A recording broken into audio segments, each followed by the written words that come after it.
दोस्तों, यूं तो हम सब जानते हैं कि सरजमीन पाकिस्तान पर एक ऐसा इलाका भी पाया जाता है जिसे हम इलाका गैर के नाम से मौसूम करते हैं, जबकि जुग्राफियाई और कानूनी तौर पर यह पाकिस्तान की हदूद के अंदर तस्लीम किया जाता है। लेकिन इस कबायली इलाके में अभी तक पूरी तरह पाकिस्तान के कवानीन नाफिज नहीं होते।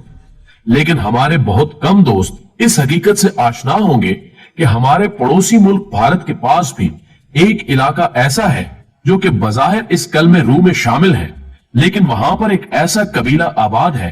जो ना तो भारतीय कवानीन को तस्लीम करने पर तैयार है और ना ही वो मुहज्जब अंदाज जिंदगी अपनाने पर रजामंद है।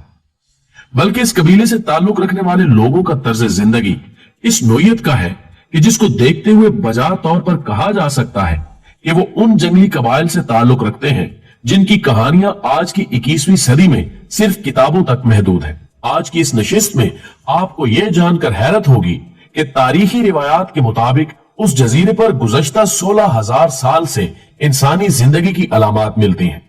लेकिन मजीद दिलचस्प पहलू यह है कि इस कबीले के अफराद ना सिर्फ जंगली और वैशी जिंदगी गुजारने पर मुतमईन है, बल्कि अगर माजी की किसी हुकूमत ने उन्हें मुहज्जब दुनिया की तरफ लाने की कोशिश की भी तो उन वैशी लोगों ने ना सिर्फ सख्ती से इस हिदायत पर अमल करने से इनकार कर दिया, बल्कि उसके खिलाफ शदीद जदोजहद भी की।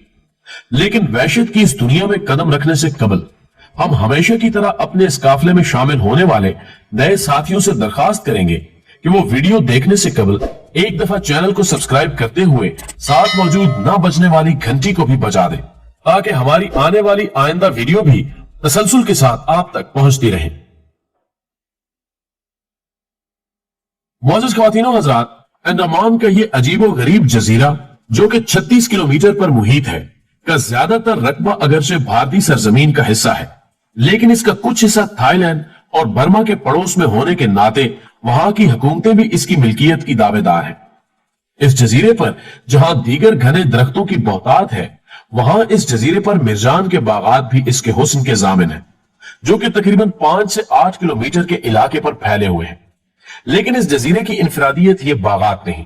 बल्कि इस पर बसने वाले वो मकीन हैं जिनकी तादाद 50 से 400 तक बताई जाती है। ये वो इंसानी गिरोह है जिनकी ना सिर्फ अपनी जिंदगी इसी जजीरे की रंगीनियों से मानूस है, बल्कि ये नस्ल दर नस्ल इसको अपना घर समझते हुए इसे किसी तौर भी छोड़ने पर रजामंद नहीं।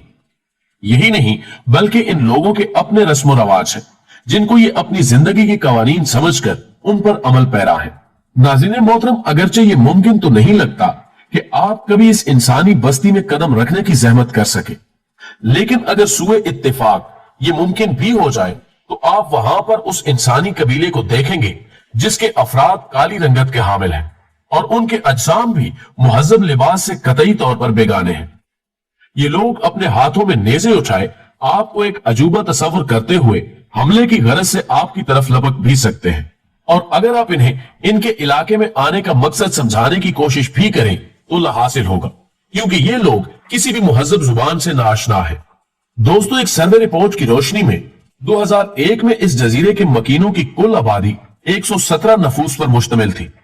लेकिन इसके 10 साल बाद यानी 2011 में किए जाने वाले सर्वे ने उस वक्त दुनिया को हैरान कर दिया जब यह इंकिशाफ हुआ कि उनकी आबादी कम होकर सिर्फ 40 रह गई है, जो कि इंतहाई खतरे की अलामत थी,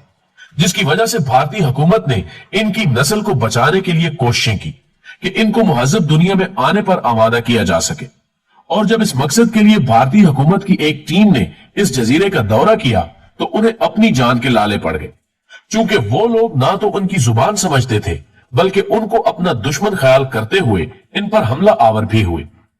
लेकिन इससे भी कबल मार्च 1867 में इस जजीरे पर एक बहरी जहाज के साथ पेश आने वाला एक वाकया भी खास तौर पर हमारे नाजरीन के लिए दिलचस्पी का हामिल हो सकता है। जब वो अपने 106 मुसाफिरों के हमरा यहां से गुजर रहा था कि दौरान सफर इसमें कोई खराबी वाक़ हो गई और इसे यहां रुकना पड़ा, जिसके बाद उसके मुसाफिरों ने जहाज से नीचे उतरकर वहां के माहौल का जायजा लेने की कोशिश की तो उन्होंने देखा कि छोटे कद और काले रंग के हामिल कुछ लोग अपने हाथों में नेज़े उठाए उन पर हमला आवर होने की कोशिश कर रहे हैं, जिसके बाद उन्हें जहाज में छुपकर अपनी जान बचाना पड़ी। जबकि बाद अज़ां वहां से निकलने के लिए उन्हें भारतीय नेवी की एक रेस्क्यू टीम की इमदाद की जरूरत पेश है اور وہ بخیریت وہاں سے نکلنے میں کامیاب ہو سکے۔ ناظرین، اس واقعے کے بعد 1880 میں برطانوی حکومت نے ایک اور ٹیم کو اس علاقے کے لوگوں کی بود و باش سے واقفیت حاصل کرنے کے لیے بھیجا، جنہوں نے یہاں آ کر دیکھا کہ اس علاقے کے مکین اپنے جسموں پر درختوں کے پتے لپیٹتے ہوئے ان سے لباس کا کام لے رہے ہیں۔ انہوں نے اشاروں کی زبان میں انہیں اپنے ساتھ چلنے کو کہا،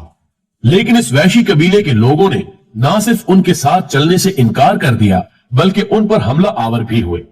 جس کے بعد ٹیم کے افراد زبردستی ان میں سے 6 افراد کو اپنے ساتھ لے کر واپس آ گئے، جن میں 4 بچے اور 1 مرد اور عورت شامل تھے۔ لیکن اس کے بعد اس ٹیم کا انچارج اپنے ایک مضمون، جو کہ اس دور کے اخبارات کی زینت بھی بنا، میں لکھتا ہے کہ یہاں آ کر وہ سب لوگ کسی پراسرار بیماری کا شکار ہو گئے، جن میں سے ان 2 مرد و عورت کی جان بچانا تو ممکن نہ ہو سکا، اور وہ اس بیماری کا مقابلہ کرتے ہوئے اپنی زندگی کی بازی ہار گئے، جبکہ اس کے بعد ہم نے ان 4 بچوں کو واپس اسی جزیرے پر چھوڑ دیا۔ لیکن اس کے بعد ایک تکلیف دہ حصہ اس مضمون کا یہ تھا کہ جب ہم نے ان بچوں کو اس جزیرے پر اتارا تو اس قبیلے کے لوگوں نے نہ صرف ان بچوں کو قبول کرنے سے انکار کر دیا بلکہ ان کو قتل بھی کر دیا۔ مضمون نگار مزید لکھتا ہے کہ ہمیں گمان ہے کہ شاید انہوں نے یہ خیال کیا تھا کہ وہ بچے مہذب دنیا سے کچھ ایسی بیماری کو ساتھ لے کر آئے ہیں جو کہ قبیلے کے باقی تمام افراد کی موت کا باعث بن سکتی تھی۔ ناظرین، اس واقعے کے 100 سال بعد یعنی 1981 میں اس جزیرے پر ایک اور بحری جہاز، جس کو کسی فنی خرابی کی وجہ سے یہاں رکنا پڑا، کہ مسافروں نے دیکھا کہ کالی جلد کے حامل کچھ وحشی لوگ اپنے ہاتھوں میں نیزے اٹھائے ان کی طرف بڑھ رہے ہیں، جس پر جہاز کے کیپٹن نے حکم دیا کہ اگر جان بچانے کے لیے آتھی اسلحے کا استعمال کرنا پڑے تو بھی گریز نہ کیا جائے۔ لیکن یہ محض ایک اتفاق تھا کہ عین اسی وقت ایک منہ زور طوفان نے ان جنگلیوں کو پسپائی اختیار کرنے پر مجبور کر دیا، اور یوں وہ لوگ کسی ناخوشگوار واقعے سے محفوظ رہ گئے، جس کے بعد ایک ہیلی کاپٹر کے ذریعے اس جہاز کے مسافروں کو موت کی اس وادی سے نکال لیا گیا۔ دوستو، اس وادی حیرت سے جڑے ابھی اور بھی کئی ایک واقعات ایسے ہیں جن کو پڑھ اور سن کر آپ کی حیرت میں مزید اضافہ ممکن ہے۔ مثال کے طور پر 2004 میں آنے والے سمندری سونامی کی بدولت بتایا جاتا ہے کہ یہ جزیرہ 6 فٹ تک پانی میں ڈوب گیا تھا، اور جب 3 دن کے بعد جبکہ وہ پانی اتر گیا تو بھارتی حکومت کی طرف سے ایک امدادی ٹیم جب وہاں پہنچی تو اس نے دیکھا کہ کچھ لوگوں نے جو کہ پتھروں اور تیروں سے مسلح تھے نے ان کو اپنے قریب آنے سے روک دیا، جس کے بعد مجبوراً اس امدادی ٹیم کے افراد کو وہاں سے واپس آنا پڑا۔ ناظرین، 26 جولائی 2003 کا یہ واقعہ بھی آپ کے لیے کسی دلچسپی سے خالی نہیں ہوگا، جب 2 ماہی گیر سندر راج اور پنڈت تیواری، جن کی عمریں 48 اور 52 سال تک تھیں، بدقسمتی سے راستہ بھٹک کر اس جزیرے پر پہنچ گئے، اور جب یہ دونوں افراد اس جزیرے پر اترے تو انتہائی مختصر عرصے میں مقامی قبیلے کے جنگلی لوگوں نے ان دونوں کو قتل کر دیا۔ ناظرین گرامی، جیسا کہ ہم نے اپنے ابتدائیے میں عرض کیا تھا کہ اس جزیرے پر انسانی آبادی کی علامات یہی گواہی دیتی ہیں کہ گزشتہ 16,000 سال سے ان جنگلی قبائل کا آباؤ اجداد یہاں رہ رہے ہیں، لیکن ماہرین طب کے مطابق ان کی آبادی کی سست رفتاری سے بڑھنے کی وجہ یہ ہے کہ ان کی نسل میں بیماریوں کے خلاف پائی جانے والی قوت مدافعت انتہائی کم ہے، اور یہی وجہ ہے کہ ان میں شرح اموات مہذب دنیا کے مقابلے میں زیادہ ہے۔